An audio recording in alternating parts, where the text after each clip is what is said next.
السلام علیکم ناظرین گرامی، ہسٹری اینڈ تصوف میں ہم آپ کو خوش آمدید کہتے ہیں۔ میں ہوں وزیر حسینی،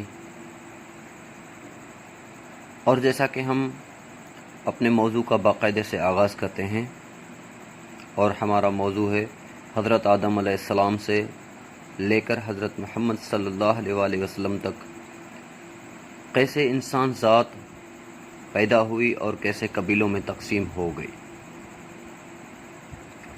تو ناظرین گرامی، جیسے اللہ پاک کا ارادہ ہوا کہ حضرت آدم علیہ السلام کو بطور نائب زمین پر اپنا خلیفہ مقرر کیا جائے، تو اللہ تعالیٰ نے حضرت اسرائیل علیہ السلام کو حکم کیا کہ ایک مٹھی مٹی کی ہر کونے سے لائی جائے۔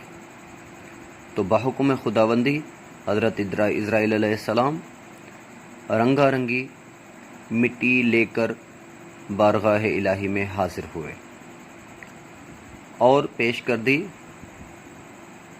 تو اپنی قدرت سے اللہ تعالیٰ نے بارہ رحمت سے اس مٹی سے حضرت آدم علیہ السلام کا پتلا تیار کیا، جو 40 برس تک بجان وہیں پہ پڑا رہا۔ تو اس کے بعد اللہ تعالیٰ کا ارادہ ہوا کہ حضرت آدم علیہ السلام کے اقبال اور شان کو پوری مخلوق کے آگے ظاہر کیا جائے۔ تو اللہ تعالیٰ نے روح کو حکم دیا کہ اس بے جان پتلے میں جاؤ۔ تو روح نے پہلے انکار کر دیا، پھر اللہ تعالیٰ نے حکم دیا کہ تم جاؤ، میں تمہیں اس پتلے سے باہر نکالوں گا۔ تو وہ روح سر کے اوپر سے حضرت آدم علیہ السلام کے بے جان پتلے میں اندر جانا جیسے شروع ہو گئی،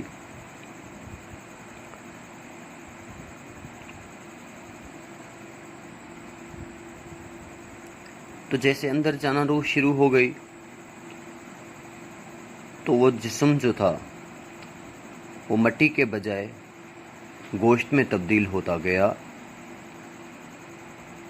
جب سینے تک روح پہنچی تو حضرت آدم علیہ السلام نے اٹھنے کی جلد بازی کی۔ تو اسی پہ اللہ تعالیٰ نے قرآن شریف میں ارشاد فرمایا ہے کہ انسان بہت جلد باز ہے۔ بہرحال، جیسے حضرت آدم علیہ السلام کے پتلے کے اندر مکمل جان پیدا ہو گئی، تو حضرت آدم علیہ السلام اٹھ کھڑے ہوئے اور ان کو چھینک آئی،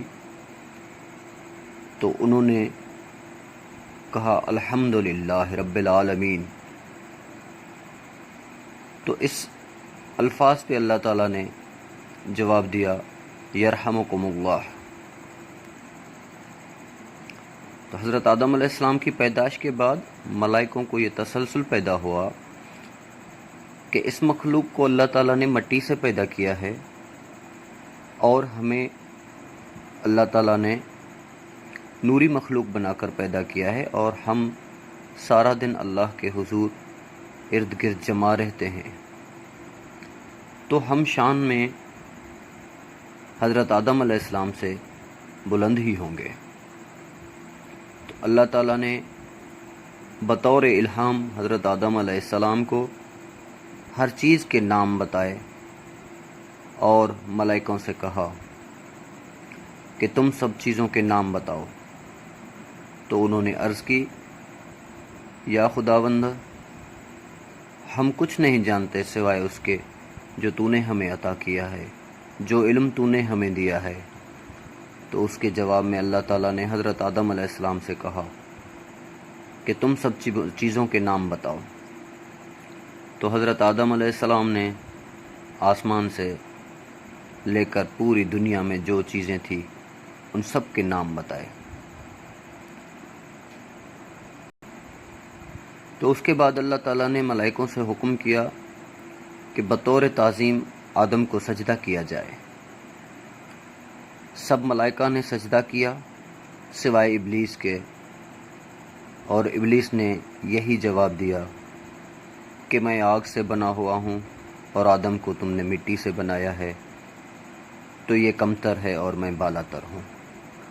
اسی نافرمانی کی وجہ سے اللہ تعالیٰ نے ابلیس لعین کو ملعون قرار دے کر لعنت کا حقدار بنا دیا اور جنت سے نکال دیا۔ اس کے بعد ناظرین گرامی، حضرت آدم علیہ السلام جنت میں سیر و تفریح کرتے رہے، لیکن ان کے دل و دماغ پر کچھ اداسی چھائی رہی، جس کو حل کرنے کے لیے اللہ تعالیٰ نے حضرت آدم علیہ السلام کو خواب کا غلبہ ظاہر کیا، اور اسی خواب کے دوران حضرت آدم علیہ السلام کی پسلی سے بی بی حوا کو پیدا فرمایا۔ تو جب حضرت آدم علیہ السلام خواب سے بیدار ہوئے تو انہوں نے دیکھا کہ ایک میری ہی جسم کی حسین عورت کی شکل میں میرے ساتھ بیٹھی ہیں۔ تو انہوں نے فرمایا کہ تم کون ہو؟ بی بی حوا نے جواب دیا کہ مجھے اللہ تعالیٰ نے تمہاری پسلی سے پیدا فرمایا ہے اور میں تمہاری تسکین کے لیے پیش ہوں۔ تو ان دونوں کو اللہ تعالیٰ نے حکم فرمایا کہ پوری جنت میں کھاؤ پیو، سیر و تفریح کرو، ہر قسم کے پھل کے پاس جاؤ، کھاؤ، عیش کرو، لیکن اس پھل کے قریب مت جانا۔ تو ناظرین گرامی، شیطان جو پہلے سجدہ نہ کر کے حضرت آدم علیہ السلام کی وجہ سے جنت سے بے دخل ہوا تھا، اس کو حسد اور کینے کی وجہ سے بغض پیدا ہو گیا تھا، جو کہ اپنے آپ کو حضرت آدم علیہ السلام کا دشمن قرار دیا کرتا تھا۔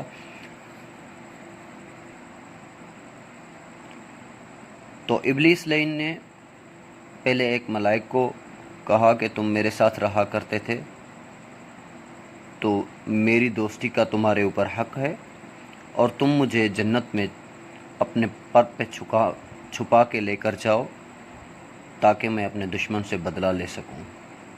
تو اس ملائک نے جواب دیا کہ میں یہ کام نہیں کر سکتا، ہاں تم سانپ کو اپنا مسئلہ بتا سکتے ہو۔ تو اپنے مکر و فریب میں ابلیس لعین نے سانپ کو پھانس لیا اور سانپ کے منہ میں بیٹھ گئے، تو سانپ ابلیس لعین کو لے کر جنت میں داخل ہو گئے اور حضرت آدم اور بی بی حوا رضی اللہ تعالی عنہ کے پاس پہنچ گئے۔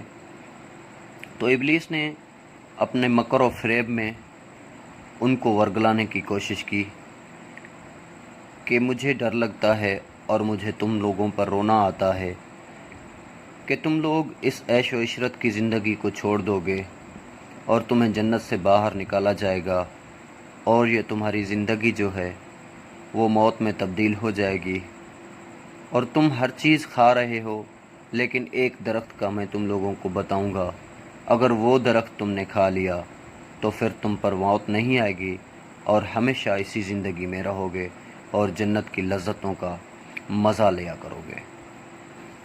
تو حضرت آدم علیہ السلام نے پوچھا کہ وہ کون سا درخت ہے؟ تو ابلیس لعین نے کہا وہی درخت جس کا اللہ تعالیٰ نے تمہیں منع کیا ہے۔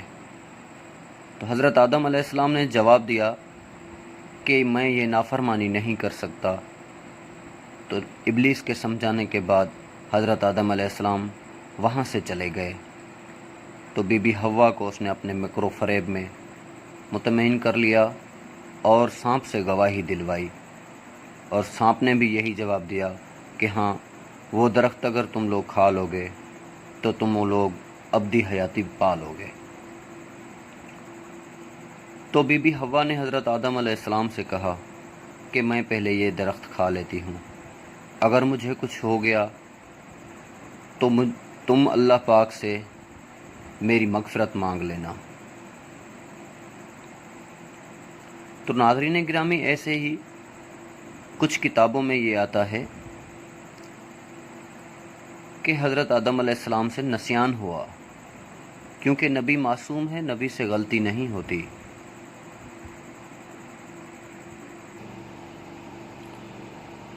تو ناظرین، نبی معصوم ہے اور اس سے نافرمانی یا غلطی گناہ نہیں ہوگا، تو اسی پہ کچھ کتابوں میں لکھا گیا ہے کہ حضرت آدم علیہ السلام سے نسیان ہوا۔ نسیان کا مطلب ہے بھول ہو گئی، اور اس کی اگر تشریح کی جائے تو یہی سمجھیں کہ جیسے ہم لوگ روزہ رکھتے ہیں اور روزے میں اگر بھول چوک سے کچھ کھا پی لیں تو اللہ تعالیٰ نے معاف فرمایا ہے، اور اللہ تعالیٰ نے اس پہ کوئی سختی نہیں کی، اور ہمیں اگر یاد آ جائے تب ہم روزے میں کھانا پینا چھوڑ دیں تو ہمارا روزہ ویسا کا ویسا ہی رہے گا، اور اگر ہم ٹائم پہ افطاری کر لیں تو ہمیں اس روزے کا مکمل اجر ثواب عطا ہوگا۔ تو ناظرین گرامی، یہاں تک ویڈیو تھی، اور اسی بات پہ ہمارے اس ویڈیو کا اختتام ہوتا ہے۔ جیسے کہ حضرت آدم علیہ السلام اور بی بی حوا کے پیدائش اور ابلیس کے اس واقعے کا ہم لوگ بچپن سے ہی پڑھتے آ چکے ہیں۔ یہ واقعہ بہت مشہور ہے، لیکن کیونکہ ہماری ویڈیو کے شیڈول میں یہ واقعہ تھا، اسی لیے مختصر ہم نے یہ بیان کیا، اور اس کے بعد ہم اگلی ویڈیو میں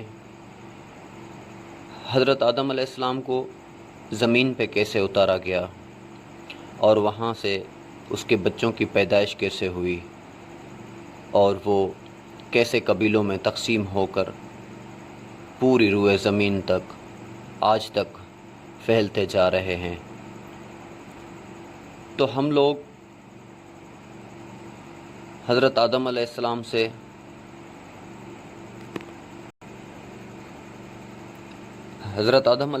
سے حضرت محمد صلی اللہ علیہ وآلہ وسلم تک ایک ڈاکیومنٹری بنانے میں آپ کے تعاون کے طلبگار ہیں۔ آپ کی سبسکرپشن اور آپ کے لائک کمنٹس سے ہماری حوصلہ افزائی ہوگی۔